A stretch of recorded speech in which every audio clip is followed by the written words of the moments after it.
You're listening to the People's Wrestling Podcast with your host, Ali Bunker. Yes, welcome to the People's Wrestling Podcast, episode 32 of the People's Wrestling Podcast. I'm joined this week by Bunker to my right. Aidan, how are you? Yeah, I'm alright. Same as always, good to know. Matt, you're on the phone this week. Matt, how are you doing? I'm doing very well, thank you. Good. That's what we like to hear. Now, we've got a very special episode of the People's Wrestling Podcast for you this week. We're going to do a little bit more than what we usually do with our Raw and SmackDown recaps. We're going to be focusing on a particular championship in WWE. It's been around since 1979. It holds a very special place in a lot of our hearts. It is, of course, the Intercontinental Championship, currently held by Seth Rollins, who's putting on some of the best performances of his career and some of the best IC title matches that we've seen in a long time. So we're going to be discussing some of that later on in the show. I think we'll start just quickly, not the full recap that we usually do, with Monday Night Raw and SmackDown. I'm not even going to play the theme tunes this week. Can't be bothered. Wasn't much of note, really, was there? No, it wasn't the greatest. So, I mean, Raw, Aidan, what were your thoughts on Monday Night Raw this week? What stood out to you, be it negative or positive? Probably negative.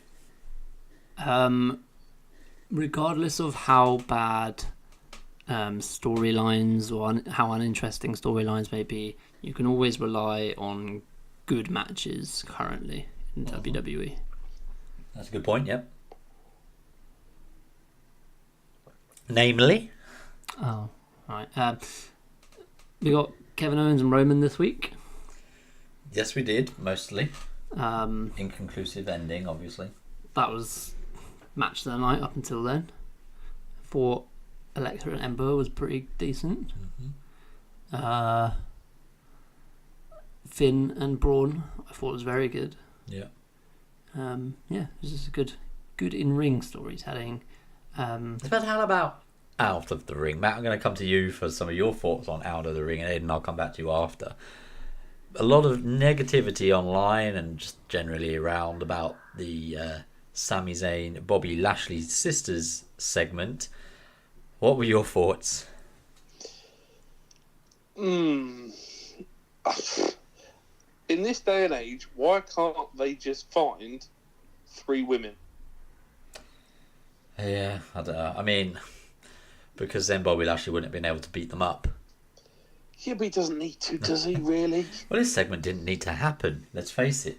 It's born out the back of a terrible, terrible segment where he was interviewed about it for no reason. And it's not really furthering anything. What's the point in We'll it? go back to why did he even come back?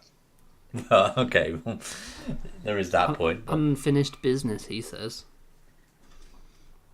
Is it? What He hasn't grown his eyebrows out yet. Yeah. He was shit then, he's shit now. He won a lot in TNA. Shows you how shit TNA is. Yeah, that's what I was thinking this week, is that he looked good in TNA because he wasn't surrounded by the best. Yeah. Exactly. And for someone, he's been in the ring now for over 10 years. And he just seems very unnatural anyway. But when you compare him, like if you were to put him in a ring against either Sami Zayn or Kevin Owens, who are 2 of the best workers in the company, he just looks amateur. It's shocking. His facial expressions are the worst I've ever seen. To me, it very much just feels like they're trying to force a personality on someone who doesn't necessarily need or have one. Just have him come in and be the destroyer. You don't have to have him coming out having a good time, having a joke and a laugh, beating up some trannies. Like, it doesn't make any there's no point. Yeah, I mean, I'm not sure trannies is the appropriate terminology, but it's just in 2018, this segment, not only was it rubbish, but it was bordering on, well, not even bordering on, it was pretty offensive to a lot of people anyway. I'm not easily offended. Yeah, mainly just to my eyes. But just anything Raiders. with Bobby Lashley in it is pretty offensive to me. That's fair. Well, I'll be honest. I fell asleep watching it the first time. And you watched it again? I have watched it again. Yeah. Oh dear. I don't know why. Right. Well, we'll move on I from thought I that might have segment. missed something. We'll move on from that segment because it Oh, really? was I've bad. got so much more to say about it. No, we've spent too long talking about it already. Why does he wear a bandana? It's a headband. It's a headband. Um, It's one of John Cena's armbands. let's move on from that then. So, I was trying to be funny, but you just didn't get it. do you want to try and be funny again, Matt? No, because you sent me the clip earlier, and I'm just saying what Kevin Owens said in the clip. When Kevin Owens said it, it was funny. Yeah, well, I was just trying to repeat it. It was more about the delivery. Don't worry, Matt. We find you funny. Fuck you. Moving on from that then. So, as Aidan, I'll come back to you with the in-ring action. Firstly, I want to talk about Braun versus Finn. You put out a tweet, I think, on our Twitter account when you were watching it, saying that if WWE had any doubt about Finn as a main eventer, they just have to watch the match he put on with Braun. What made him stand out to you in this match? I think I don't know if it was mainly because with Braun at the moment, he's one of the only kind of, we've always had big monsters, and he's pretty much the only one at the moment of any real considerable size. I know you've got Cass, and to an extent you've got Drew McIntyre. I think they called him Galloway. Not Galloway. But yeah, Braun is just that monster, and this kind of match kind of in a way made me miss heel Strowman, in that you get these underdogs versus monster matches that you don't necessarily get if he's the face. Yeah. Because you don't want to root for the smaller guy in that instance. It kind of made me miss that scenario, and Finn just fit it very well. He sold very well, and then when it came time to get the upper hand or make the comeback, it looked very convincing. And there was kind of a moment where you thought, oh, he could win this, which doesn't always happen. So, yeah, I thought, and the crowd were getting really behind him as well. I think that's been some of the criticism of Finn, is that he's not necessarily connecting with the fans, and it didn't look like he was in this instance to me. Yeah, I'd agree. I think, a lot of people talk about Seth Rollins being on a roll at the minute, and he clearly is. But I think Finn is sort of carefully, but sort of quietly flying below the radar a little bit in terms of momentum, heading into Money in the Bank as well, a match that he's qualified for. So I'm really interested to see just what plans they do have for Finn, actually, after seeing him main event with Braun. I mean, we kind of all knew Braun was going to win. Yeah. It doesn't damage Finn, I don't think. And then there was obviously a little show of respect after the match from Braun to Finn, which is different, especially from Braun. So yeah, I think it'd be really interesting to see where they go with Finn on this one. Matt, what did you make of the main event on Raw? Oh, it was great just to see them two, both faces, just going at each other. And I thought it was a really good match.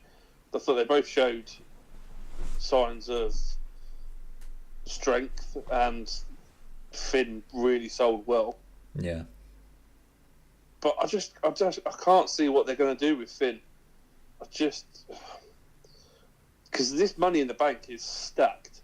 Yeah. And I can't see Finn winning it. So then I don't know what they do with Finn, because they're not going to put him against Brock Lesnar, are they? No, probably not. Well, I mean, rumour has it they were planning that a while back, but then ditched it. It used to say they won't come back to it, but I don't know. It is an odd one with Finn. I think he belongs at the top of the card, but the guys who are at the top of the card, I don't see him working with them. Yeah, I just can't. It's sad, because I'd like to see him back at the top, winning the main title. Because could you imagine him and AJ being the main holders of the titles? It'd just be great for the company. I think they'd probably be considered too similar. I reckon they would have one or the other at a time. Yeah. I think that's a good point. I don't think they have much in the way of history of picking two champions who are very similar for both brands. Yeah. There's usually a distinct And generally like big two guy, little fan guy, favourites as well. Yeah, exactly. But to me, it makes perfect sense. I mean, you have one New Japan guy in Finn against one, I say New Japan, more TNA, but sort of some New Japan Bullet Club guy in AJ Styles. Have them as rival champions on rival brands. I mean, obviously we don't want any sort of unification match because that goes down to one title and that's wrong. Give them a champ versus champ match at Survivor Series. Yeah, Survivor Series of AJ versus Brock, right? Mm-hmm. So there's something similar this year would be great.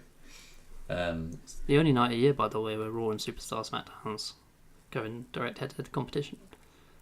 It's not though, is it? Not anymore. And the guys behind us at Raw the other week will have you know that they compete on main event every week. Yeah. Even though they don't. Even though they were talking absolute bollocks. Most of the time as well. How about Ronda Rousey versus Nia Jax, that segment? What do we make of that? Why? I know I guess it worked. It was done in a way to stir up tension, but why does Stephanie have to fucking just rip everyone down at every opportunity she can get? Because she's mean. She's a bitch. I know she's probably written that way, but like, you're trying to sell your monster female and you're the baddest woman on the planet, and Stephanie's just there tearing them both down and getting away with it. Like, I know it kind of worked in that it was designed to drive up tension between the two. Stirring the pot, wasn't she? And it did. It gave them a bit of a story going into it, and I guess they put her in that position because like we've got two people who are not very good at talking, and Kurt is sometimes good, sometimes not. So I thought she did it brilliantly because there was no story going in. Yeah, like there wouldn't have been much of a story to tell unless Stephanie said something.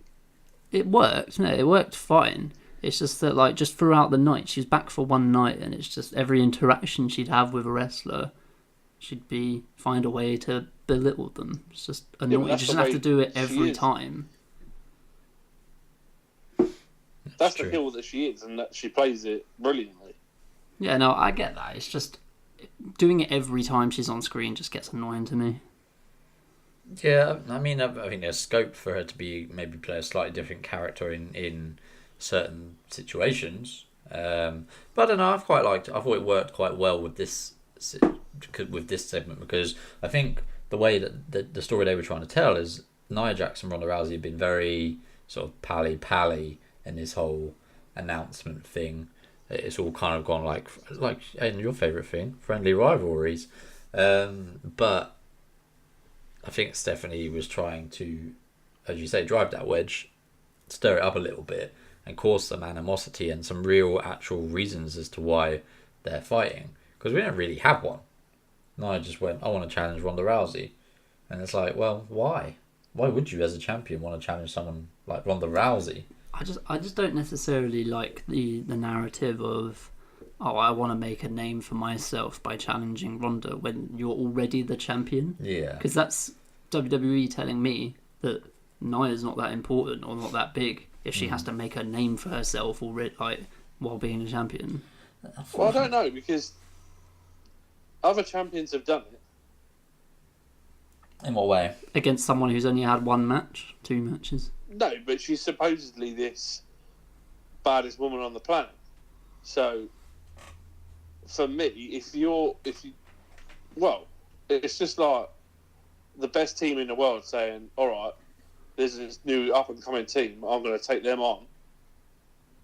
It's exactly the same as that. I like it. I like the fact that they're doing that. Yeah, I don't mind it. I think I'm all for it.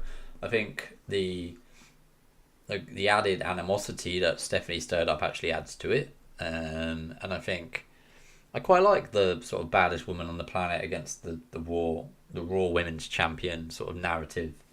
I think that works pretty well. And I think whoever wins comes out stronger. Yeah, the problem I'm having is I can't see Ronda not winning, but There's got to be some she shenanigans. doesn't deserve to win yet. There's not. I don't think it's going to be a straight up.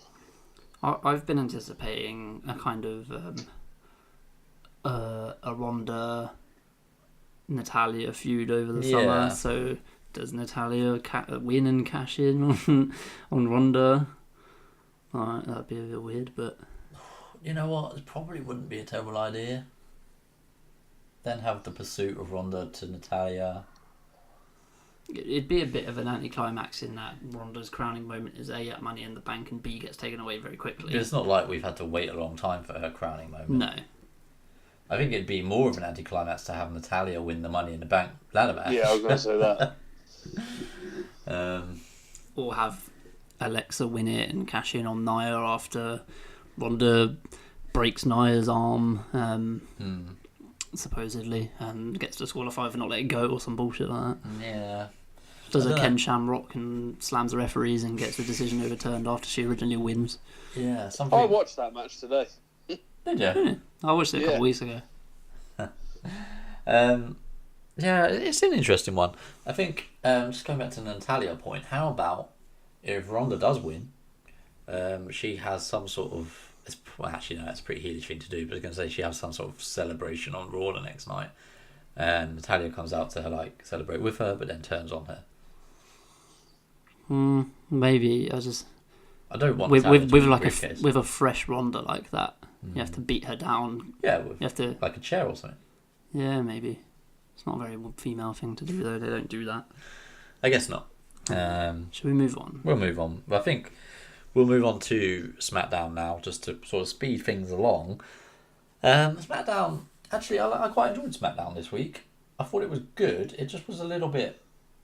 It just didn't progress much. So we started off with a really good segment, I thought, with The Miz and The New Day. And anytime you have Miz and The New Day in the ring, I think, on the mic anyway, you're going to have a pretty good segment on your hands. But I like this one. Went on a little bit long. Miz didn't know the name of the game Fortnite, so that was funny. But yeah, I thought this segment was good. I was kind of hoping that we'd get some sort of answer to who the New Day are going to enter into the match at Money in the Bank. But I liked Xavier Woods' explanation on commentary about not giving away their game plan. Yeah, I didn't get to hear too much on commentary while Xavier was on. And there's still, 4 weeks to the pay-per-view? Yeah, so we've got there's ages. no rush. There's enough time for each of them to face the Miz separately. Yeah, if they wanted to. They could announce it on the Go Home SmackDown if they wanted to. Yeah. I think they'll announce it on the night. Oh yeah, that might work actually. Well, I think that's what they'll do, yeah. I think they'll all come out. Yeah, they'll come out Yeah. and then do the whole who thing. Maybe I'll have a pancake eating contest to see who can wrestle in the match. I love the shame. Who do we think it's going to be? Shame. I think Xavier Woods. I don't know, I'm torn. I don't think it should be Kofi. I don't think it will be Kofi. Because I think he's had those matches before. He doesn't come across as a legitimate threat to winning. But if you go in that route, I think Big E is the only option, right? I think Xavier will be in it. He's been getting a bit more of the spotlight lately, but Yeah. I think it'll be him. I think Xavier Woods goes in and outperforms everyone, but doesn't win. Yeah. He gets everyone's attention. Yeah. And then maybe he's like, maybe Miz was right. These guys are holding me back. Yeah. And then Xavier screws the New Day. I could never see that happening. Never.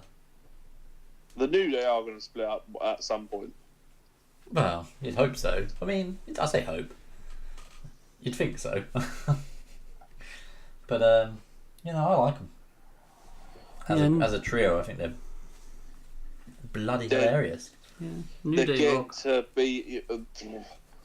They're just starting to get a little bit annoying for me at the minute. They went through, for me, it went through a phase about a year ago where I was like, okay, I'm done with the New Day now. When they have nothing to do, Yeah. it's a little bit tedious. When they have a meaningful feud, Yeah. then they're one of the best tag teams. Yeah, well, they're all great in Well- the ring, right? And they have great chemistry.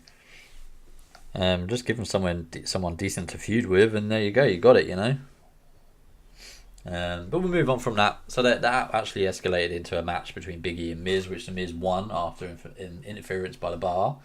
6-man tag, obviously, was made for... Shout out to Kofi Kingston jumping on off of Cesaro's shoulder. Yeah. Fucking hell, that was brilliant. That was good. But yeah, the 6-man tag was made for next week. Obviously, that was coming. The rest of SmackDown then. So, I mean, okay, we had Daniel Bryan versus Jeff Hardy in the main event, which actually was a really good match, which isn't really a surprise. A lot of people really pissed off with the ending, though. I mean, it was a little bit abrupt, but it made sense. Like, he went after the knee, you did the dragon screw into the heel hook, and that seems to be his finish now. Which, but a lot of people really not happy about it. A lot of Twitter beef. What have you seen? I've not seen I don't know, I haven't seen any. I've seen quite a bit saying that it wasn't the way that they should have made Jeff Hardy tap, and it made Jeff Hardy look weak. I didn't think that at all, but that's what people are saying. Well, it's an interesting thought. I mean, part of me thinks maybe they could have he could have locked in for a bit longer, or a yes lock might have been more effective. But that's what a lot of people are saying. This should have been the yes lock. This seems to be his new finish, right? So, I mean, I'm all for it. I think it looks great. It looks really painful, that move. Yeah, the way he does the dragon screw into it as well looked really painful. And it just reminded me how great Jeff Hardy is at selling. He's one of the best on the main or on the current roster anyway, but I think of modern times.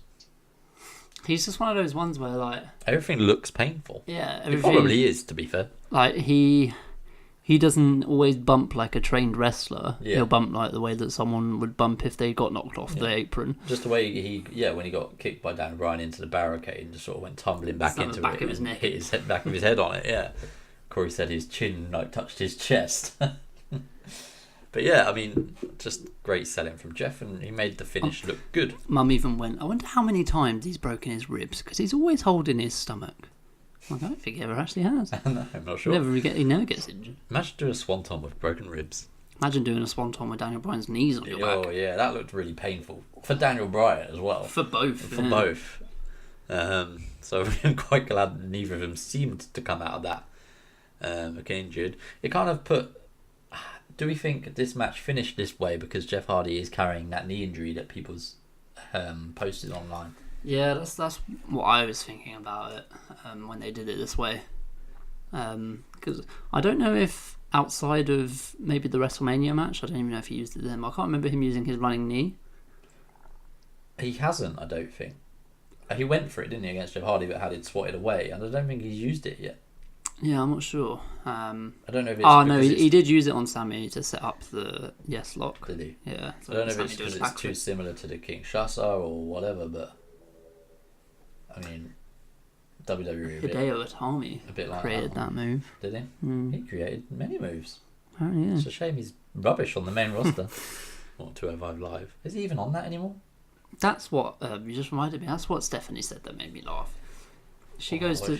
She said to Ronda how there's no weight division. There's no weight division. I was like, you literally have a cruiserweight division. That shows how insignificant they are. Yeah. How much Stephanie doesn't care about them, as she just forgot they existed. Wow. Well, I do every week, so we never talk about them. And it's pretty good now. You should watch it. I don't have time. I really don't have time. Watch like the main event match from each show. It's only 20 minutes of your day. I'm sure they are great matches. Just what's the story telling like on 205 Live these days with Drake Maverick as GM? It's very much spirit of competition, not gimmick based, just good matches, quality wrestling. People trying to get to Cedric Alexander. Mm-hmm. Who's looking like the main challenger at the moment? Last Buddy Murphy beat Mustafa Ali the other week. That one that I sent you. Yes, well, I did see some of this match and it looked bloody amazing. It was really good. Yeah. I don't know when the title match is or if it's already happened. I don't think it has.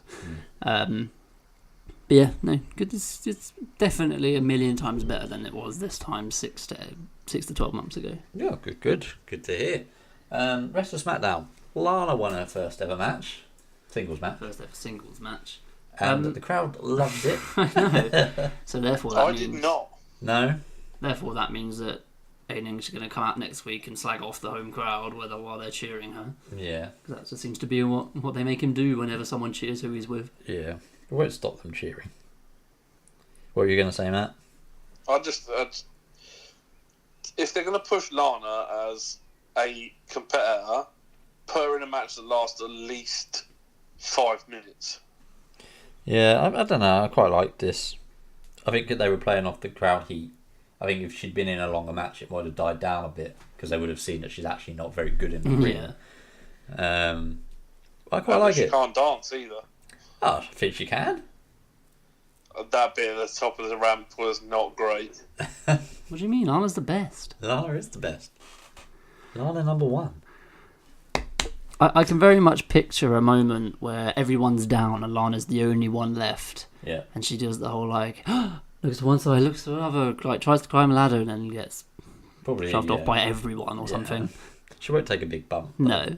She's not going to go flying through a ladder onto the outside. Or is Aiden English going to win it for her and just I forgot that Rusev's in the men's one. Yeah. Imagine if Rusev won that, man. And Lana. Yeah. That would kind of be cool, having a couple. It would be cool. But it won't happen. Imagine the story on Total Divas. To win. You what? I don't want Rusev to win it. Who do you want to win then, Matt? That's the question. Miz or Kevin Owens? We don't actually know who's the going to be in it yet, do we? What about Samoa Joe? Oh, even Samoa Joe. They're 3. Or Maybe Daniel 3 Bryan. I'll go with Samoa Joe. I'm anticipating to be in the match. I'm anticipating Cass to screw Bryan next week. Bryan out of it, yeah. I don't think Daniel Bryan will be in the match. No. Because then what would you do with Samoa Joe? Also, why would you have had him lose his first chance?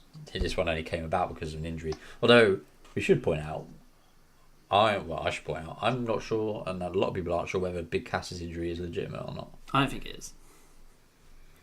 He supposedly, so he got beat down by Bryan last week. They wouldn't have him on TV the way they did. He supposedly, according to Meltzer anyway, was doing the same routine every night, where he would need assistance back to the ramp and was crying and frustrated and whatever. And then on the last night was when he so happened to get injured. I don't know. Do you think they're playing this whole Daniel Bryan injures people storyline? I don't. Who else is he injured? Jeff Hardy potentially.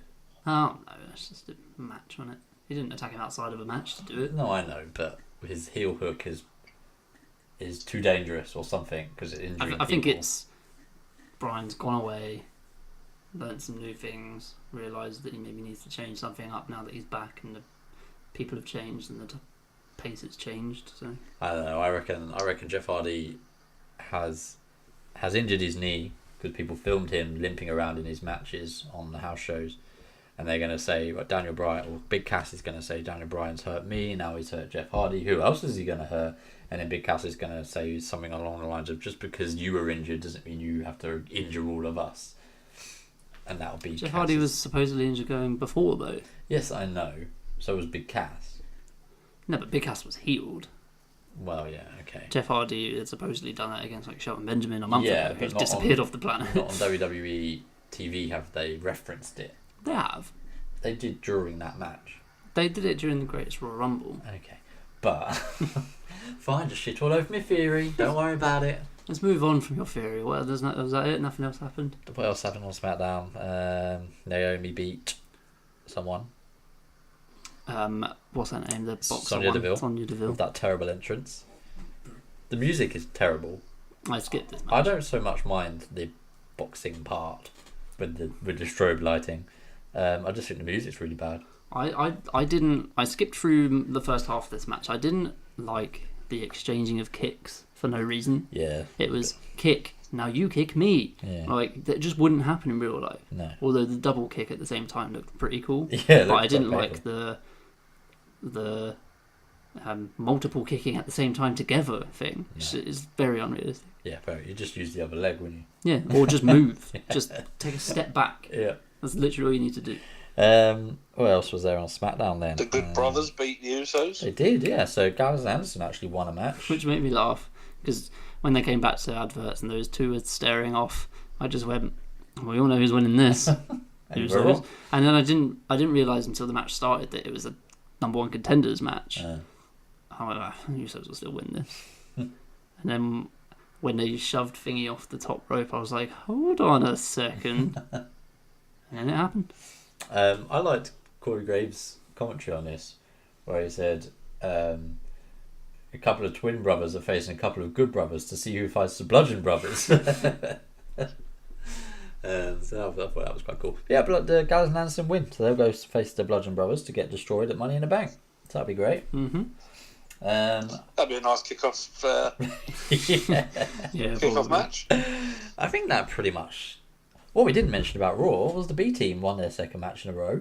Oh, their music is amazing. On I really a want roll. to know what it is. We weren't quite able to find out for you, Matt. I know you gave us that task last week, but I had a look nobody seems to know the answer. I had a look on Spotify, and their music isn't on there yet, but Mauro Ranallo's is, if you want to listen to that, as is Mickey James's, Brilliant.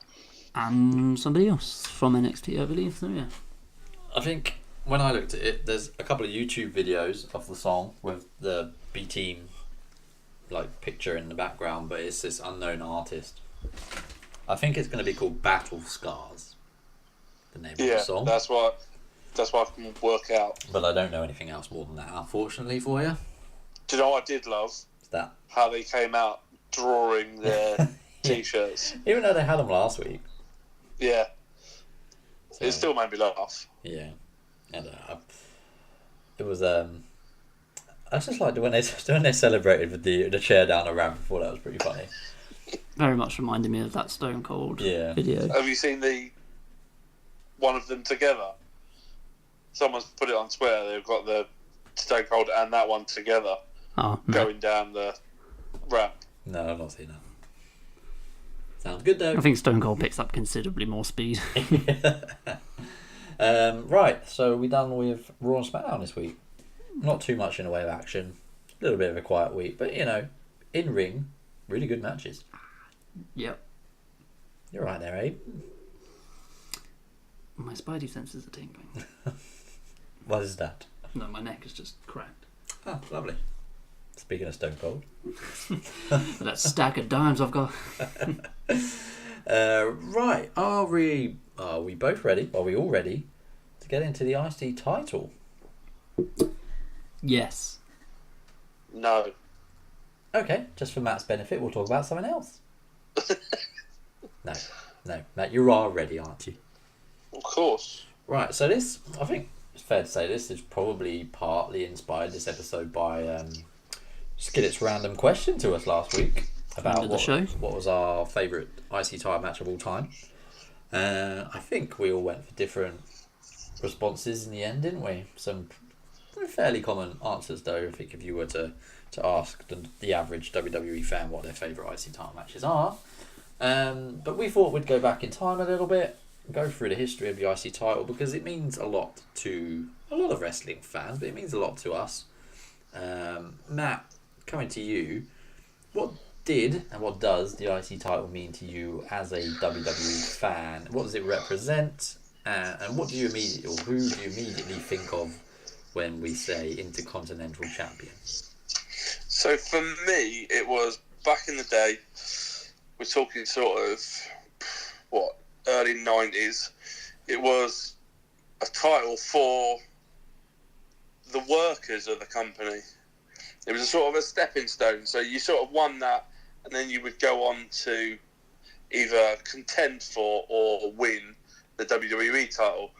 But it was definitely for the workers. And the people that come to mind for me are your Bret Harts, your Mr. Perfects, your Shawn Michaels, your Razor Ramones. Yeah. And then sort of the late 90s, early 2000s, it lost its way. and lost its way for a long time. And then I would say The Miz has done excellent work in bringing it back to being a prestigious title. Yeah, so I would pretty much echo what you've said. Just with the little caveat that there were points throughout the sort of early 2000s where the title seemed, where it sort of bounced around between Jericho, Chris Benoit, Boo, and Kurt Angle, and even Rob Van Dam, RVD, Jeff Hardy, etc., Eddie Guerrero, where it sat with that just below the main event level talent, where I believe it should sit. But before they became world champion. Around that kind of time, it was on the kind of people who you wouldn't necessarily say would then go on to become world champions. Like in 2000 or 2001, I don't know how many people would have anticipated that Guerrero or Benoit or RVD or Jeff Hardy would ever go on to become the multiple-time world champions that they were. Whereas I suppose in the days where Mr. Perfect would hold it or Bret Hart would hold it, it was kind of expected that at some point these guys will be main eventers. Yeah, I think Shawn Michaels probably case in point. Bret Hart definitely was earmarked for better things. Personally, I don't, because I think I'm a tiny little bit younger than you, Matt, I don't think of Bret as an IC champion. I've always seen him as like the world champion, WWE champion, because that's where he was when I first started watching. So for me, it was quite interesting to go back and watch older stuff and see, he was on that mid-card level at one point. Because from my whole wrestling... early memories of wrestling must be a little confused, because I must have seen something before I saw the Undertaker thing, but I can remember Bret Hart being Intercontinental Champion, so I must have known or watched wrestling before then. Yeah. It's just, like, because I can remember Mr. Perfect being IC title champion as well, so unless I had videos of when I was younger of them winning it, or... Yeah, I think I definitely had an Intercontinental Championship VHS showing me all of the old champions up to about 92, and I think that's really where, I don't know, it really started to gain a little bit more luster for me, became a little bit more illustrious looking back at the history of it, and I think that's what we'll get into now. So the Intercontinental Championship was actually invented by the WWE in 1979.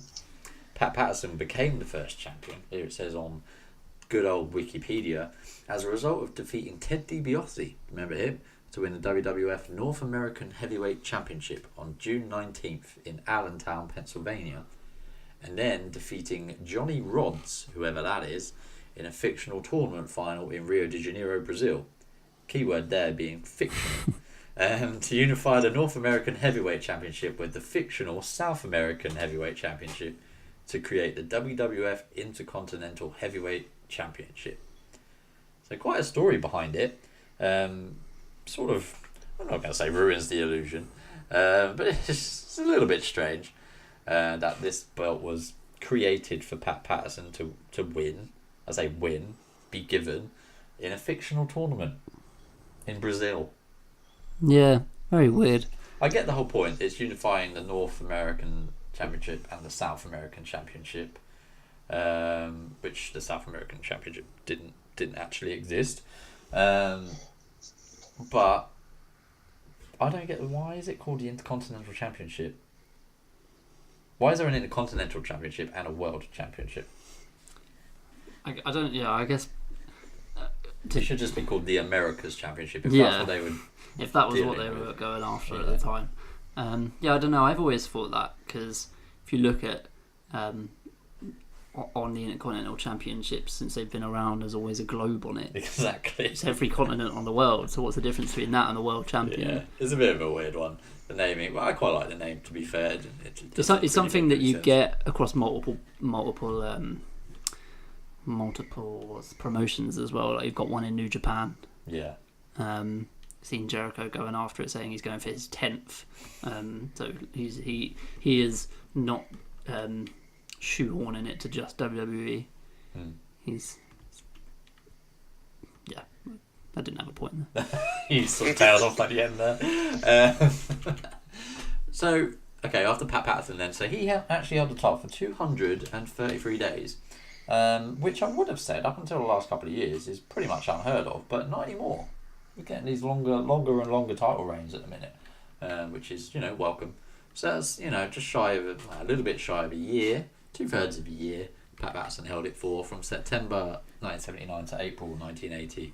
And then over the next few years, it sort of went back and forth between Ken Patera, Pedro Morales, and Don Morocco, all the way up till 1983, or 1984, I should say, where Don Morocco lost it to Tito Santana.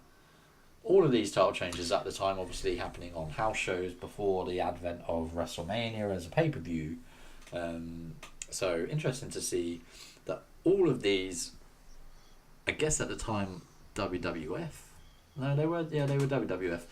Yeah, they would have been WWF. All happening in northeast of America, so very much territorial times we're in here. Greg the Hammer Valentine, however, won the title from Tito Santana in Ontario. So he was actually the first person to win the title outside of America. Still in North America though. What I find interesting is that we've got there, just looking at that list, we've got 2 back-to-back title reigns that were both longer than a year in Morales and then Morocco. Yeah. And then you've got a number of reigns which are between 200 and 300 days, and then another of 400. Like these are long reigns. Yeah, they're really long reigns. I mean, which is obviously what you'd get all the time back then. Yeah. But by today's standards, having just your average title reign at 265 days from September to July is quite a long time. Yeah. But didn't Vince Senior sort of saw a champion and then wanted that champion to be champion for a long time? Because look at what he did for San Martino. San Martino. Yeah, I think I'm not sure of the exact time that Vince McMahon Jr. actually took over. But I read up on Wiki the other day. I think title. it was 84. Was it? Yeah. Oh, just before WrestleMania then. I thought it was before that. But yeah, you're probably right, because I mean, if you look from that point onwards, really 1985, really the title reigns.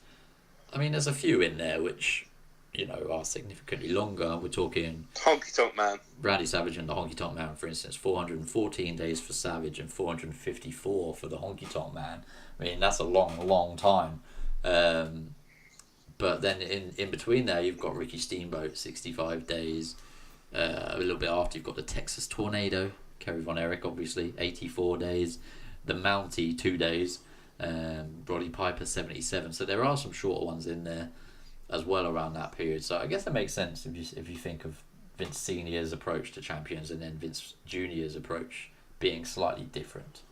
But what obviously we've obviously got that WrestleMania 3 Intercontinental title match between Randy Savage and Ricky Steamboat, which many people consider to be the best Intercontinental Championship match of all time. Personally, for me, I don't think it has aged as well. I still think it's a really good match. I just think, looking at it now, you'd think, okay, that's a good match. Average match on a weekly show. Yeah, and that's unfortunate. That hasn't. Yeah, but you've got to take it for what it was back in the day. Yeah, exactly. It doesn't take anything away from the fact that at the time that match would have been groundbreaking and incredible. And I think that match is really the point at which you go, all right, this IC title means something, and it means something to the real talented workers in the locker room. Yeah, well, I mean, you can see from looking at that list, before those dates, you've got Pat Patterson, you've got Morales, Maracos, Greg Valentine, and then after that, you've got what am I looking at? You got Randy Savage, you got Steamboat, you got Mr. Perfect, you got Bret Hart. Like almost immediately after, you've got the more worker-related guys. Yeah. Than your kind of traditional big heavy guys. Yeah, so as you're right, so sort of heavy set. All of these guys, Patterson, Patera, Morales, Morocco, are all sort of heavy set. Tito Santana seemed to be that transition. Greg Valentine, to a certain extent, was actually more heavy set as well, but Tito Santana seems to be that transition between big guys and smaller guys as Intercontinental Champion. And from that point, yeah, because I mean, if you look, Tito, Savage, Steamboat, Honky Tonk Man, and then the Ultimate Warriors being the anomaly. Yeah. So we go Savage, Steamboat, Honky Tonk Man with his historic reign. He's still the longest reigning IC title in. No, he's not. Yeah. Yes, it is the longest title. Yeah, IC title reign. longest title reign. He lost that at SummerSlam in 1988 to the Ultimate Warrior, who then lost it to Rick Rude at WrestleMania 5. Here's an interesting fact: the Ultimate Warrior's 2 Intercontinental title reigns both started at SummerSlam, and both lasted 216 days and finished at WrestleMania the next year. Yeah, that's pretty cool. Both WrestleMania. Both almost on the same date minus 1 day. Yeah. 29th of August and 28th of August. 2nd of April, 1st of April. Because he beat. Exactly. So the Ultimate Warrior, after his second reign, after winning it back from Rick Rude at SummerSlam 89, had to vacate the title after he defeated Hulk Hogan. It's the first vacation. Vacation. To win the WWF World Heavyweight Championship, WWF title. I'll just call it that. At the time, at WrestleMania 6, in what is, again, a classic match, but one that also hasn't aged particularly well. It's still a great moment. Yeah. Because I can remember that as a kid, watching that and thinking, wow, this is an amazing match. Yeah. And then you do go back and look at it and go, it's not that great. There's a lot of bear hugging. There's clotheslines and bear hugs. But yeah, really, but you can't beat it for That sort should of have been our podcast name. Clothesline and bear hugs. You really can't beat that for fan involvement and sort of just the story that it told. It was really great. But that was vacated. It was won by Mr. Perfect after he beat Tito Santana in a tournament final for the vacant title. A tournament that actually existed, which is the first for the IC title. He lost that 126 days later to Texas Tornado, Kerry Von Erich, at SummerSlam in what I recall being, at the time, a massive upset. Because Texas Tornado sort of come out of nowhere as this Ultimate Warrior version 2 character without the face paint and the wackiness, really, to win the title. He lost it back to Mr. Perfect on Superstars. Imagine that these days. Superstars. Who then promptly held it for 280 days and lost it to Bret Hart at SummerSlam in 1991 in what... Which is considered... Yes. Considered to be, by many people, the best Intercontinental Championship match of all time. Again, I'm torn. It was a really good match. For the time, it was brilliant. So, definitely. It was definitely passing of the torch as well. Yeah, I believe I've read somewhere that Mr. Perfect was keen on giving Bret Hart that rub at that time. It was important for Bret as well, I think, to win his first singles title at that time. And on SummerSlam as well. So it was on one of the main... I mean, there were only a couple pay-per-views at this time, but it was on a big pay-per-view in New York against someone like Mr. Perfect, well respected. So it was definitely a passing of the torch moment, I thought, and obviously a historic moment in the career of Bret Hart. Went on to kick off a great singles career. And then again, a year later. Yeah, exactly. One of the most famous matches of all time. Are you talking SummerSlam? Yeah. Yeah, so between the Bret Hart's first and second reign, he lost the title to the Mountie on a house show. There were some shenanigans. I think it was the cattle prod, I'm not too sure, can't remember. But Mountie cheated, needless to say. But that reign only lasted for 2 days. So I believe that what they were going for, and I read this fairly recently, they had Bret Hart lose the title to the Mountie just so the Mountie could lose it to Roddy Piper. Roddy Piper wanted to personally hand the Intercontinental title to Bret Hart I've heard WrestleMania. This. And because Roddy Piper would not lose cleanly if he didn't want to. Yeah. And he lost cleanly to Bret Hart. Yeah. So it was a big sign of respect for Bret from Roddy, I think. It's just a bit weird. Like when you look here, it says that Bret lost it on a house show on a Friday, and then the Royal Rumble was on a Sunday. So for those people who, for the months and months before that, have seen Bret Hart as the Intercontinental Champion, and then come Royal Rumble, Roddy Piper's facing the Mountie for the title. Turns up with the title. What? Yeah. And then loses it. Like what? So weird.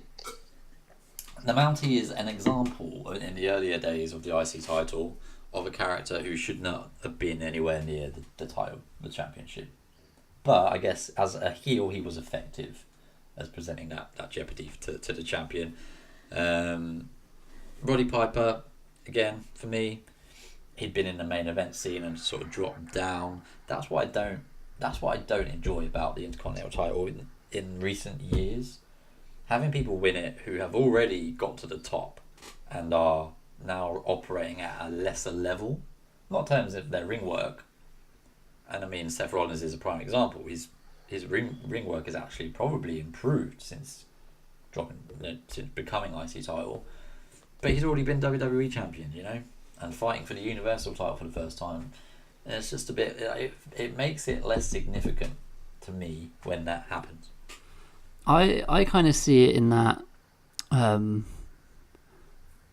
in kind of a way where it's like, wow, this guy who was a world champion is now Intercontinental champion. This title must be important. It must be good, and like, I suppose it's also a nod to the roster where it's like, wow, this guy was world champion 2-3 years ago. Now he's the mid-card champion. That must mean the world champion's amazing. I don't know. I see it slightly differently. It makes it. I see it very much the same as you, Ali. Yeah. I mean, it's not bad. It's not a terrible thing. I think it might be a slight generational thing with me and Matt agreeing and Aiden being slightly different. In that it's become a lot more common now for wrestlers to win the WWE or Universal title on the way up, reach the top, and then have that period of a few years where they're just on that lower little level before they go back up. I mean, it's not a terrible thing. I mean, it gives main eventers who aren't in the main event something to fight for. I suppose it's kind of born out of the fact that we have so many people who could be considered as the top guy. What it is now. People, and with people's patience these days, people will get bored if the same people are in the main event scene for 2 whole years straight. Yeah. Like the same way that like The Rock and Triple H and Stone Cold were back in the day. Well, you could say AJ Styles has been in that. I guess he's not. He was in the US title hunt for a while, wasn't he? Yeah. Yeah. While Jinder was champion. I'm trying to forget that ever happened. The dark days. Right, back to the... Isn't it a coincidence that as soon as Jinder goes to Raw goes shit? And as soon as he leaves SmackDown, they get $1 billion deal from Fox. Oh, glad you got that Indian guy off TV. Now we'll buy you. Yeah. Apparently he's moving to a Friday night. Yeah, I saw that. It won't be until the end of next year, though. Next year, yeah. That's really going to mess with our schedule. Well, I think it'll improve it. It means we don't have to rush to watch everything on a Tuesday to record on a Wednesday. I suppose, yeah. I think I can actually watch it live. But say yeah, Friday night, yeah. Like we'll never get to talk about the go home SmackDown before a pay-per-view because the go home and then the pay-per-view will have happened by the time we record. That's true. Unless we do an intermediary podcast. Or doing 2 a week, or changing to Saturday forever by the time all the other wrestling podcasts have gone out. Just if we've got a pay-per-view. Yeah, we've got a lot of time to discuss it. Yeah, we've got a little while. I was also thinking actually of what it does to WrestleMania weekend as well. If you think about of course. That's true. The current schedule being Hall of Fame on a Friday, NXT on a Saturday, WrestleMania on a Sunday, Raw, then SmackDown. If you change it to SmackDown on a Friday, where do you put the Hall of Fame? Thursday? And then people have to go even earlier? That is. Well, you can go earlier, but you can leave one day earlier as well if SmackDown's on a Tuesday. Yeah, that's true. That's a good point. So yeah, just interesting. Big news. I don't know obviously, if it's just not confirmed that it'll be a Friday. I think it's just No, I rumoured. think it's conjecture. I think it's rumour. Rumour Innuendo. As Conrad Thompson would say a lot. To be fair, I used to like watching Raw on a Friday night. I used to love it when I was a kid, watching it on a Friday night. After football training, I'd get in. I 10 always o'clock had. it was on. I always had Raw on a Thursday at 10, Yeah. and then SmackDown on a Friday. Oh, that's so weird. I used to get Raw on a Friday night and then watch SmackDown on Saturday morning. on Saturday mornings. Yeah. Because it would be when it was taped, when SmackDown was taped on a Tuesday, but it was called Friday Night SmackDown. Michael Cole was always like, "Why the Friday Night SmackDown?" I was like, "You know, it's Tuesday. It must be weird." It's all a bit weird. Let's face it. The concept of taped shows now is weird to me. Yeah. Yeah, really weird. Like, you can't have that in this day and age, surely. No. Because people will just know. Correct. Anyway, back to the IC title. So, Bret Hart lost it, as you say, Aidan, in one of the best IC title matches of all time to the British Bulldog at SummerSlam. Interesting story, you probably both know this one. Davey Boy Smith, He had British no Bulldog, idea what he was doing. literally had no idea what he was doing because he'd been up smoking crack. Was that the reason? I did not know that. I didn't know that was the reason.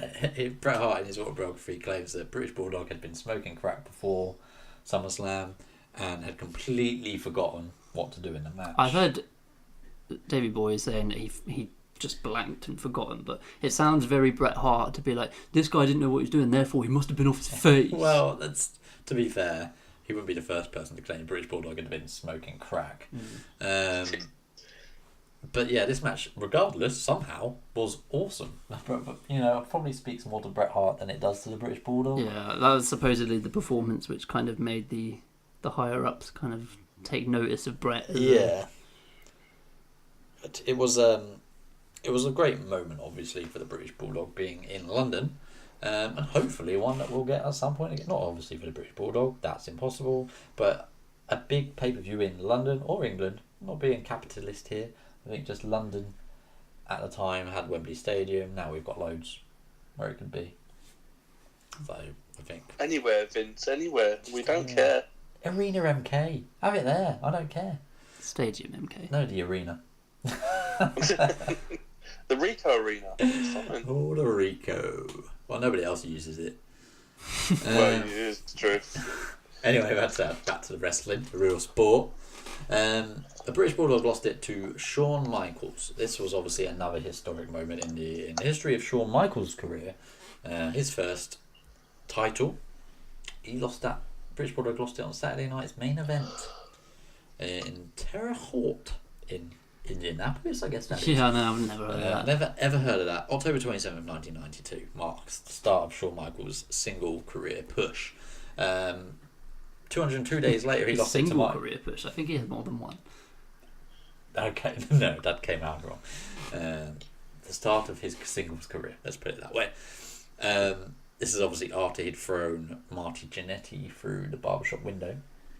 So he won this on Saturday night's main event, Yes. which I didn't realise until a couple of weeks ago was once is like the most watched wrestling show in history. Yes, there was. I think Got it like was over 10 million viewers or something. I When can't it was remember like Hogan and Andre or Oh, something. yeah, it was Hogan versus Andre on Saturday night's Over main 10 event. million people watching Jeez. one wrestling show is It used to insane. be a big deal. No, I know. Not at It's this just, point. Like when you think 10 million people, Yeah, I know. That's ludicrous. when like 2 to 3 million watched it these days Yeah. on TV anyway. Well, I mean, I'd be interested to see what the buy rate for WrestleMania was this year. I say buy rate. Don't really use buy rates anymore, do they? Yeah, 'Cause there's it no must be network. really hard to judge those things. Yeah. I'd wager it might be more. I'm not sure. Maybe not. More than 10 million. Yeah. I don't know. Well, the buy rates for WrestleMania were never that high. Well, yeah. Yeah. They were never more than like 1 million at most. Really? That's quite low. Wow. That's low. Most bought Mania ever was 28. Yeah. But then the advent of the network came, and now But we yeah, don't that really know never. the answer. Yeah, they never really got that high for buys because Yeah. expensive, isn't it? Well, very expensive. Marty Jannetty won the Intercontinental title from Shawn Michaels on an episode of Monday Night Raw in New York, obviously. That's when Raw was at the time. But lost it 20 days later back to Shawn Michaels on a house show in New York as well. So that was a little known, little appreciated title reign from Mike Jannetty. Very uneventful.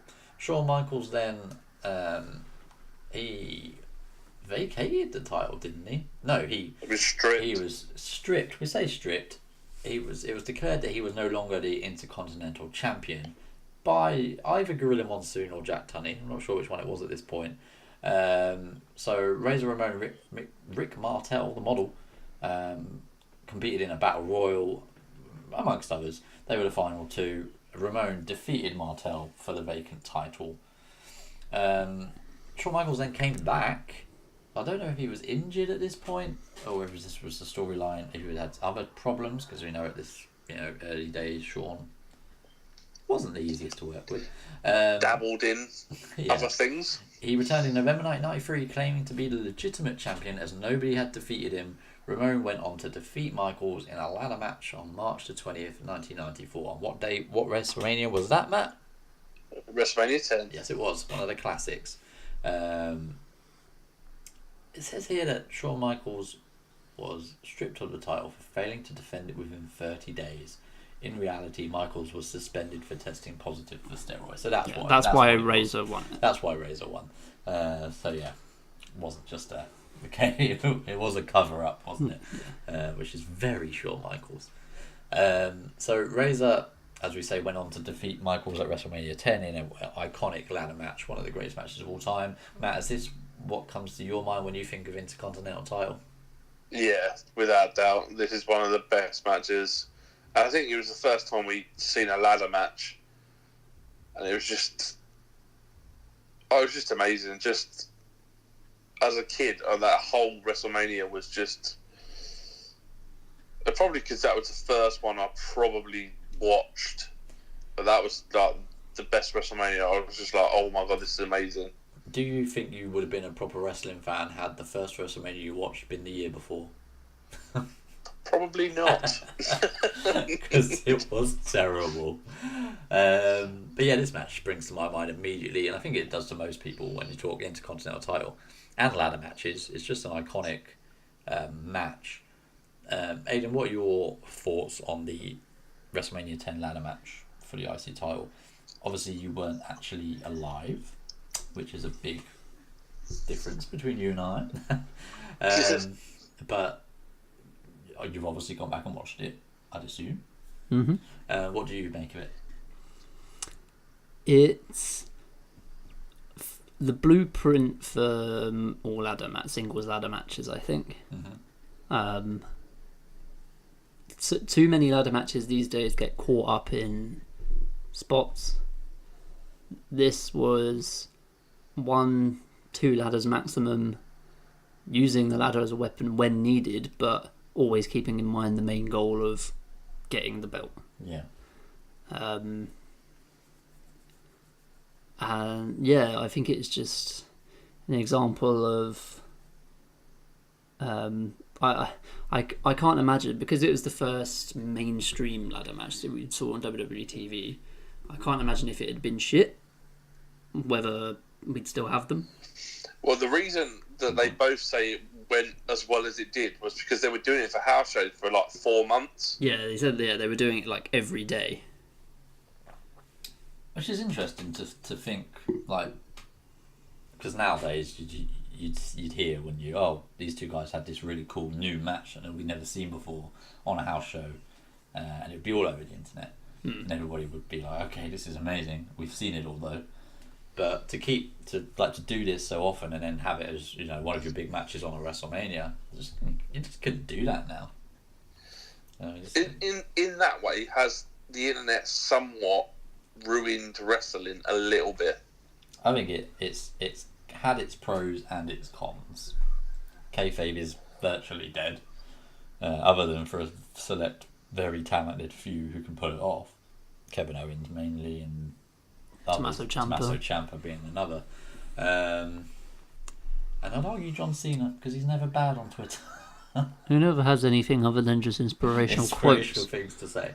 So yeah, I think it has helped and it has also hindered.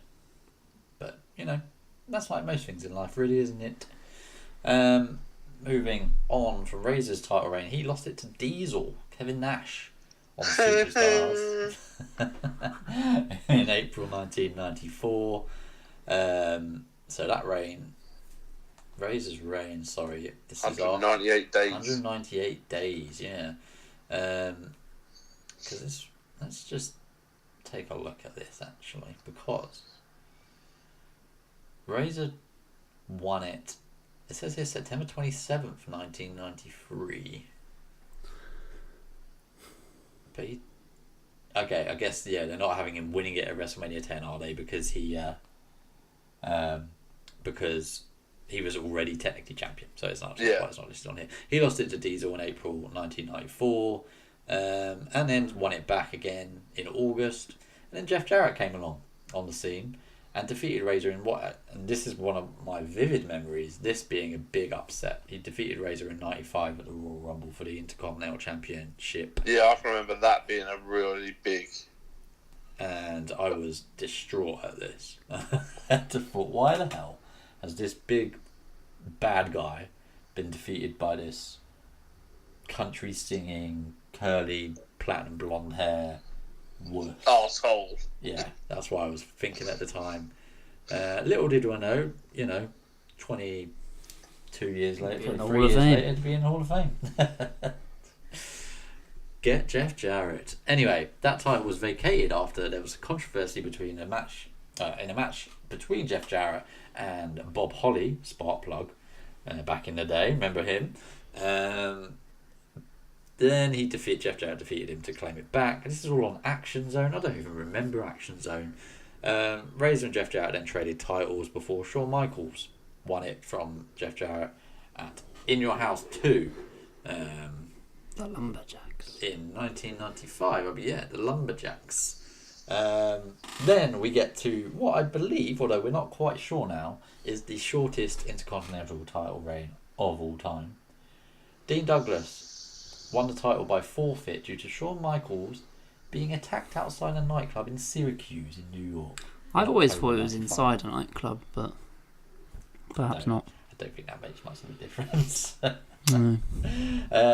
Rumour has it that Shawn Michaels was being a little bit too friendly with somebody's girlfriend, and a group of Marines beat him up.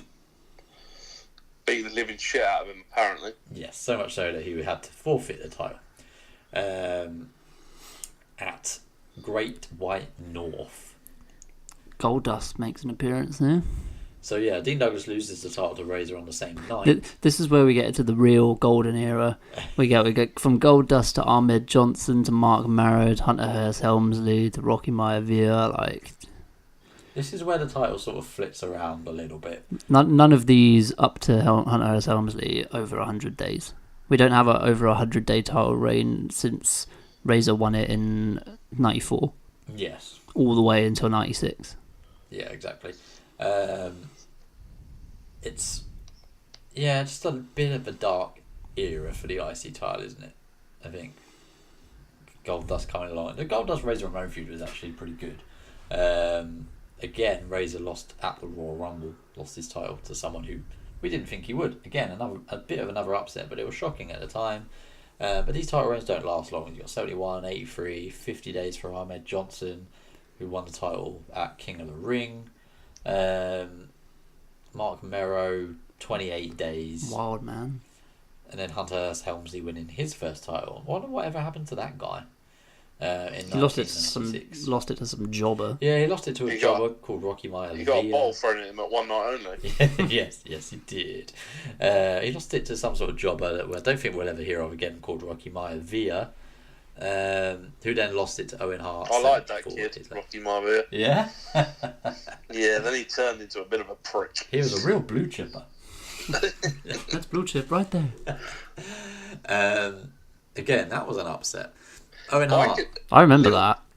Little side note, I can remember watching Rocky Maivia's debut with you. Series, yeah. I can remember it too. I have no idea why we were watching it together. No, I don't either, but I can remember watching it together. I was alive for that one. Just about. I was one and a bit. Do you think we were both like, oh man, this guy's a real blue chipper? But you probably thought, oh, look at this kid. Look at He this looks guy's amazing. terrible hair. This guy's going to become the most powerful and famous man in the world and potentially run for president. And be hated by Matt Bumby. Yeah. I didn't think Sitting I'd hate there him one all the day, time. just going, one day I'm going to hate you. One day I will hate you. Moving on, Owen Hart won the title in '97 from Rocky Maivia on Raw, but then lost it to Stone Cold Steve Austin at SummerSlam in '97 in a very memorable moment. This, of course, the moment that Steve Austin, the last moment of Steve Austin's career where he had a healthy neck. Yeah, Owen Hart broke his neck. Well, yeah. I mean, it was an accident. Let's put it that way. Accidents happen. Stone Cold was temporarily paralysed because of this, though. So it just shows you. I watched this back, and you can see when he goes for that roll up, his hands. He can't use his hands. Yeah, he's like walking on his wrists or like crawling on his wrist. I don't know how. I just thinking of putting myself in a scenario where I was temporarily paralysed and thinking like, what the fuck would I do? Yeah. And like, just having the kind of wherewithal to go, right, I can just about move. Let's finish the match. Yeah. Like, I can't even imagine that. I mean, as terrible as the finish looked, I mean, you have to give credit to Stone Cold Steve Austin for that just incredible toughness, but also potentially a really stupid move. Yeah, because also like it's a no-win situation really, because if Owen Hart was to go, oh no, I have to kick out of this, it's going to make me look stupid, then what does he do? Yeah. Because you can't pick him up, beat him up or whatever, because Stone Cold will literally die. Yeah, exactly. I mean, these days the match would just be stopped. Yeah. So I'm glad that we've progressed to that level. Have you read apparently that Owen Hart never said sorry? Yeah, and Yeah, that's one I've of heard that. I think Steve Austin's biggest gripes is that Owen. Let's face it, Owen was pretty much responsible almost entirely for this injury. Yeah, well, I as mean, much as it's as solely an up to accident. him to position him in the correct. Because Stone Cold can't position himself when he's upside down like Yeah, that. you can't. He can't change the length of his neck. Exactly. He can't shift himself up Owen's body because he's being held there by Owen's legs. So it's, I think what I read from Brett was that Owen felt so ashamed. He didn't even want to bring it up. Didn't want to talk about it, even with the person who obviously suffered this terrible injury. But luckily, fortunately, Stone Cold Steve Austin did return from his injury. I think he had a pretty average career after that. Yeah, I know. I think he does. Doing much. I think he does podcasts now, but I don't remember much else. No, Very bitter man. Who does podcasts? God, Who does podcasts? podcast wankers.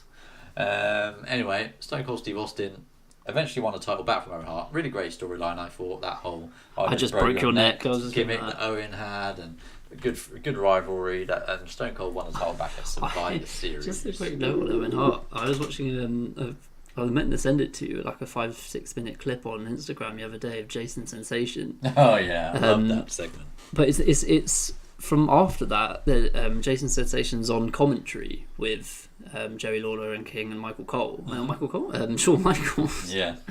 Jerry Lawler and King, I just said. Jerry Lawler and King. JR and King, and Jerry Lawler's making him do these impressions, and he could do impressions of everybody. He's really good. He's really great. He did Also, Owen. really fortunate that his surname was Sensation. He did Owen Hart. He did Shawn Michaels. He did Stone Cold. He did Bret Hart, and all of them were spot on. They were really good. Maybe he's the one who brings into Edge and Chris's podcast and does the Stone Cold impression. No, it's not. Someone asked him what he was up to these days. He said he's still doing impressions around Toronto. He just does like a comedy show. Oh, I love that segment. I am not a nugget. Woo! Speaking of Owen Hart, I believe it's the anniversary of his death. 19 years today. 19 years ago today. Obviously a tragic moment in wrestling history. One I remember vividly as well. I didn't watch it live, didn't watch the pay-per-view live. I remember waking up, and this is again before the days of having wide access to the internet. Yeah, nowadays the first thing you would have done would have been gone on Twitter and seen that Owen Hart's dead. Owen Hart would have been trending, and that would have made no sense because he was in a feud with godfather or something at the Godfather. time. So yeah, it was obviously a bit tragic moment. I woke up, watched it, and then I just felt really hollow. Like it didn't. Like the rest of the pay-per-view, I can't imagine what it was like for the people wrestling and also the people in the arena. Especially, It just felt really like pointless. Jarrett and I can't remember who else they were on like immediately after. And Jeff Jarrett and Owen Hart had just been a tag team, hadn't they? Quite a successful tag and team. they were good friends. Even had Jarrett and Deborah do a promo before they went out. They were both like crying. I can't imagine what this did for the talent involved.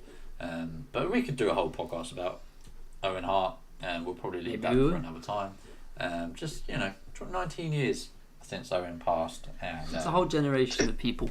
Yeah, it's a whole generation of people, wrestling fans, who don't know anything really about Owen Hart. And even you were 4, I think, when Owen Hart died. Maybe even 3. But it would have been before my 4th birthday. Yeah, you were 3. So you're obviously, and he was Blue Blazer at this point as well. He wasn't even Owen Hart. So there's a lot of wrestling fans out there who just didn't get to watch Owen Hart, who I would say was one of the best heel characters of the 90s for WWE. Yeah, if people want to go back and watch him as a heel, WrestleMania 10 versus Bret Hart. Yeah. Or SummerSlam. SummerSlam 94. Same year. Yeah. With in the steel cage with Bret Hart as well. I think he does that. Superplex off the cage. Yeah, or against the British Bulldog for the European title for the first time in Berlin, I think it was. Might be Munich. Definitely Germany. That one's worth checking. That was a Raw event. Owen Hart was also in the ring against future Intercontinental Champion Edge when future Intercontinental Champion Christian made his debut. Good facts. So Owen Hart won the title back. Steve Austin won it back off him. He then lost it to The Rock. Well, he didn't lose it to The Rock. He gave it to The Rock. It's a bit controversial. The Rock held that for 265 days, so he made the most of it. And then, I enjoyed that reign. I enjoyed that whole feud. The Rock's reign with it, mainly with feuding with Ken Shamrock, and with Farouk, was good fun. The Rock Ken Shamrock as he transitioned to the leader of the nation, it was while he was the champion, it made it way more legit. Yeah, The Rock versus Ken Shamrock is another feud that it's a bit random, I guess, but it's one of the main feuds I think of with the IC title. Yeah, I always wanted to see Ken Shamrock win that belt. I think he did. Did he? Yeah, he's just right there, right where you're not 49. Yeah, he did. He defeated X-Pac in the tournament final for the vacant title. I feel like he had it more than once, or no, actually, I don't think he did. I always remember being desperate for him to beat The Rock. That just shows you how good The Rock was at being a heel. Yeah, how much of a mark you were. Yeah. I think we were definitely back in the day. He lost it to Triple H at SummerSlam in a ladder match. So, continuing the history of great ladder matches for the IC title at Madison Square Garden, Triple H and The Rock put on a hell of a show, which was to foreshadow what would go on to be the best rivalry of the 2000s, I think. Early 2000s, anyway. Whenever you hear JR describe two people as two young studs, Yeah. you know that these guys are kind of destined for main event. Yeah. I imagine if JR was commentating on an Elias match, he would be calling him a young stud. Yeah. Which he is, because he's fucking huge. That's true. Elias with the Intercontinental Championship, that's what I want to see at some point. Or just feuding for it. Definitely. Yeah, definitely. Oh yeah, Ken Shamrock did win it. What are you saying? Yeah, so Ken Shamrock won it after defeating X-Pac. So Triple H vacated it because of a knee injury, I believe. X-Pac, I think at the time, obviously the X Faction X-Pac was trying to win it for Triple H. He got to the final of the tournament for the title, but lost to Ken Shamrock.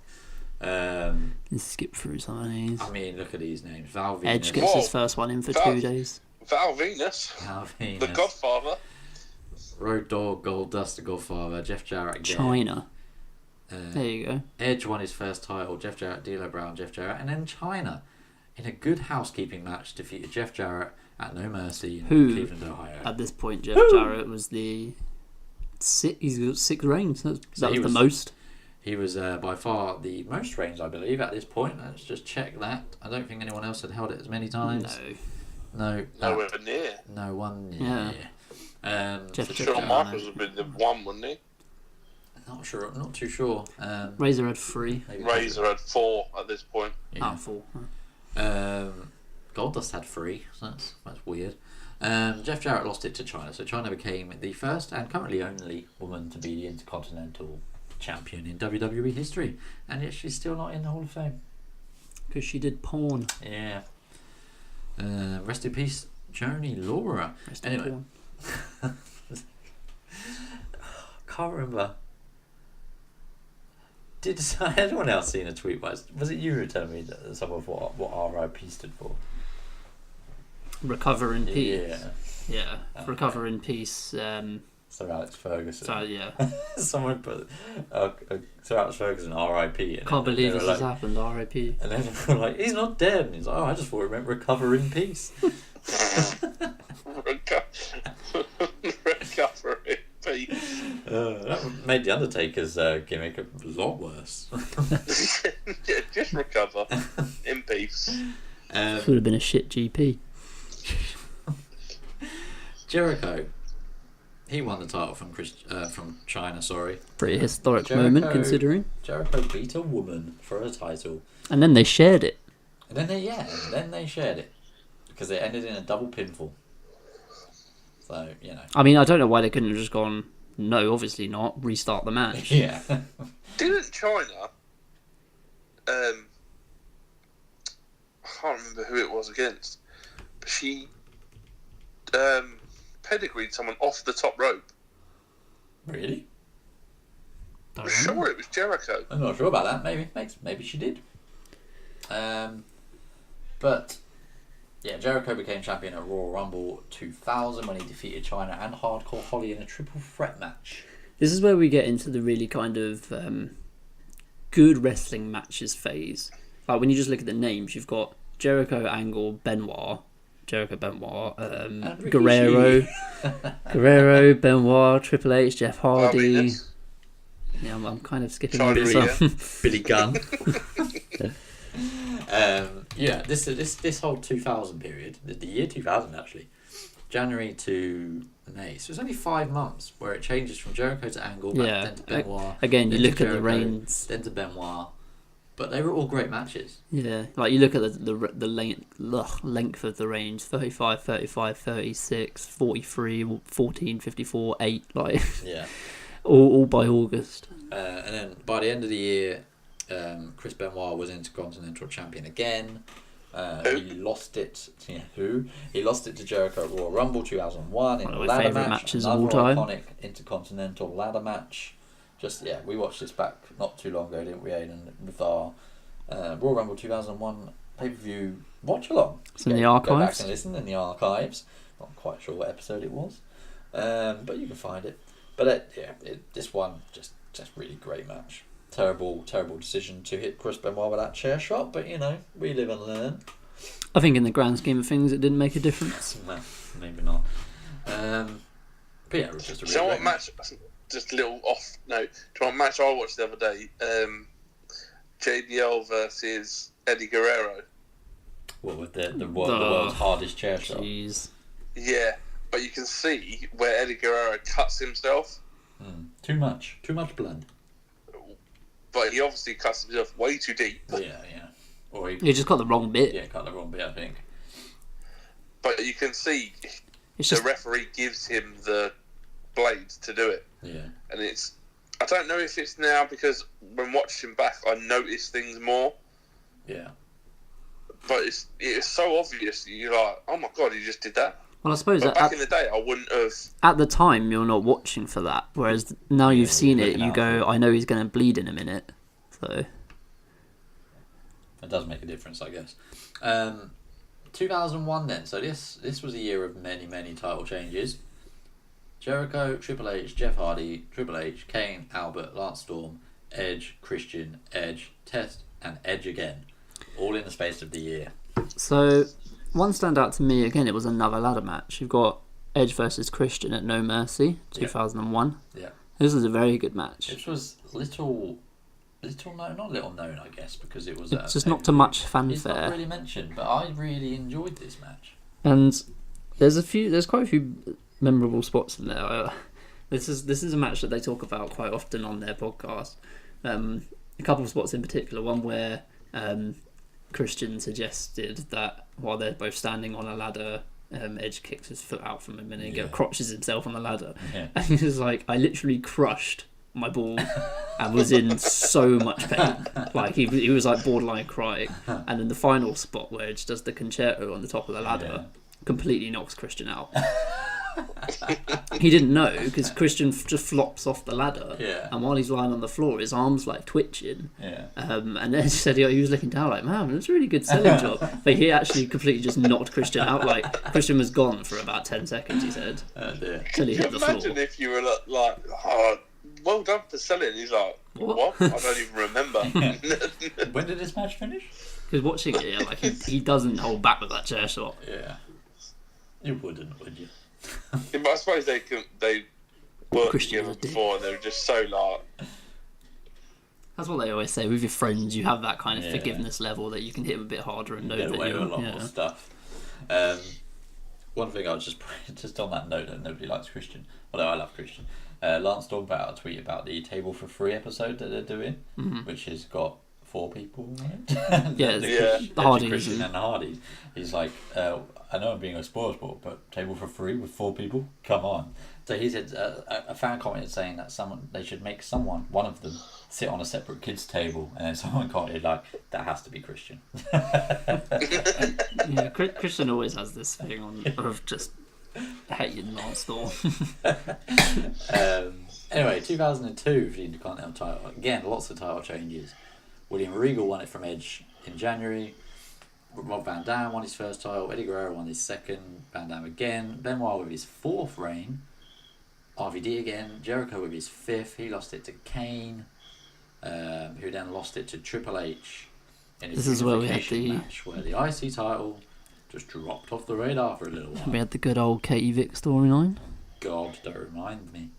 The sad part of this was that the IC title was unified with Triple H's World Heavyweight Championship, and the Intercontinental Championship was deactivated. And I didn't realise. How dare they? I didn't realise how long it was deactivated for. When watching WrestleMania 19 back, I just forgot that it wasn't there at the time. Yeah. It wasn't until May where it got brought back. Yeah, May 2003 when Christian won it in a battle royal. Didn't know that bit. He won it. Don't remember that part. Controversially as well. Did he? What did he do?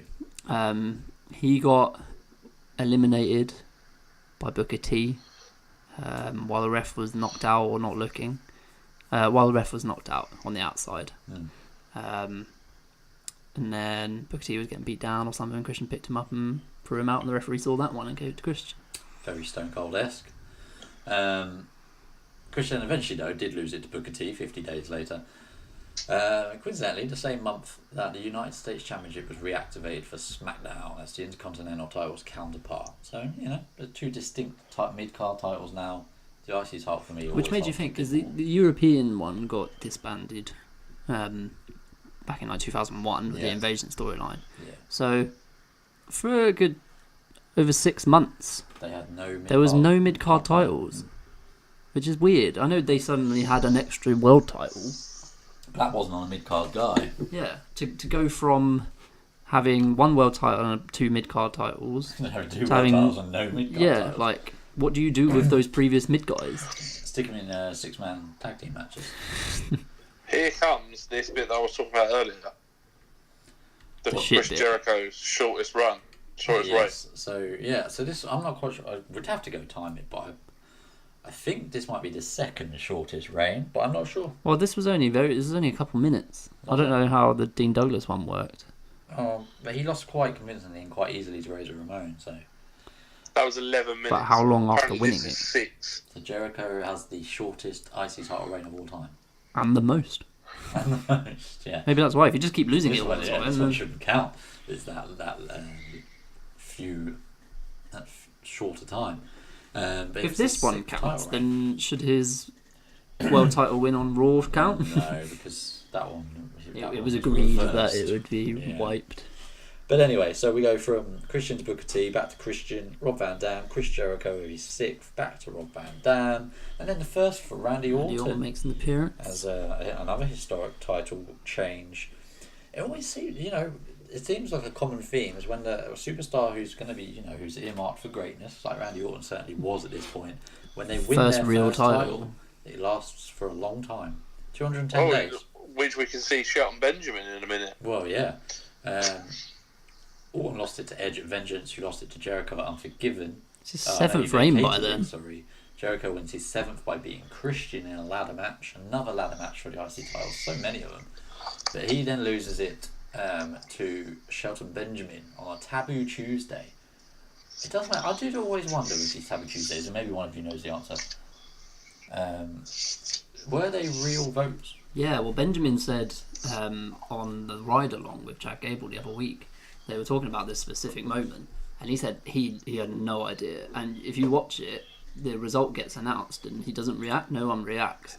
And he was like, either, did he? Well, he was like, well, I didn't expect it to be me, so I wasn't paying that much attention. Yeah. And then when it happened, they were like, Shelton, and it was like, oh yeah, me, yeah. And they had to just go out and come up with something on the fly. Wow, that's pretty impressive So story. yeah, it seems pretty legit. Moving on, Carlito. Ric Flair won the IC title from Carlito. Oldest person to ever win it. Yep. Carlito won it on his first night on 56. Raw, after winning the United States on his first night on SmackDown. Well, good facts. Shelton Benjamin wins it again, Rob Van Dam again, then Shelton Benjamin again. Johnny Nitro, remember him? He beat Shelton Benjamin at Vengeance and Carlito. But he then loses it to Jeff Hardy for his 2nd reign. Shortly after he came back. Who then loses it to Johnny Nitro. Who then loses it to Jeff Hardy. Who had a really good ladder match, them two, for the title. Did they? On Raw. Jeff Hardy actually won the IC title from Johnny Nitro in Manchester. Yeah. 2006. Umaga defeated Jeff Hardy for the title. R.I.P. R.I.P. Recover in peace. Santino Marella then won it. The night after Mania. On his first night. Oh, it wasn't the night after Mania, actually. It was in Italy. Of course it wouldn't be. Yeah, it was in Milan. A no-holds-barred match against Umaga. Umanga, as William Regal always said.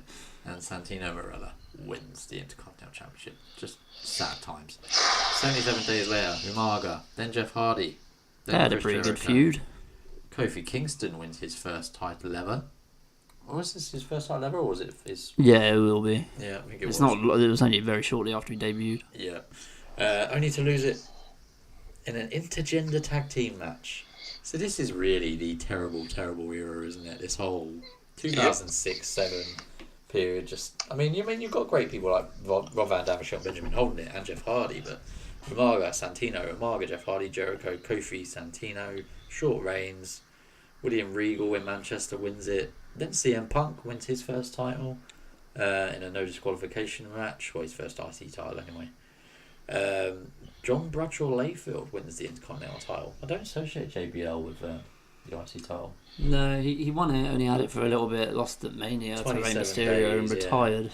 Yeah, I think that win was set up just for that match as well. Potentially, which he lost in 25 seconds. Yes, wow. On the 24th anniversary of WrestleMania. Yes, not the 25th. Jericho wins his record-breaking 9th.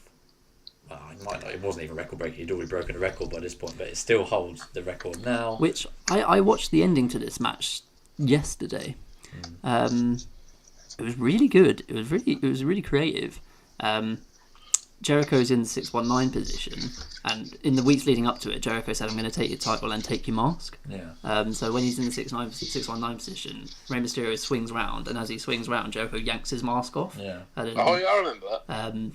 And then Mysterio was all like running with his mask off, and Jericho beats him. Yeah. Good finish. It was so smooth. I watched it so many times to figure out how he did it.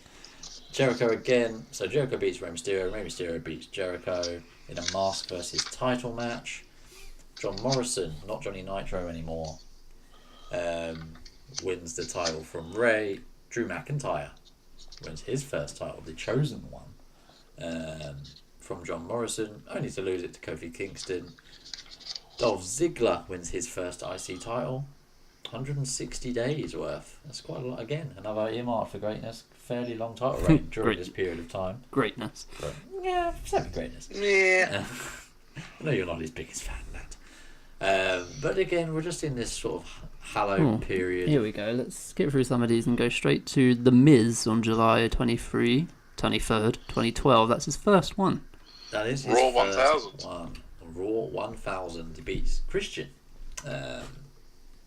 To kick off what has really become a career that's synonymous with the IC title.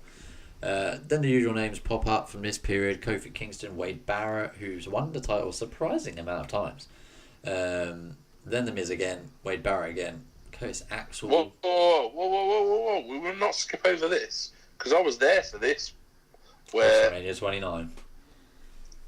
where The Miz won it, and then the As a next baby night face.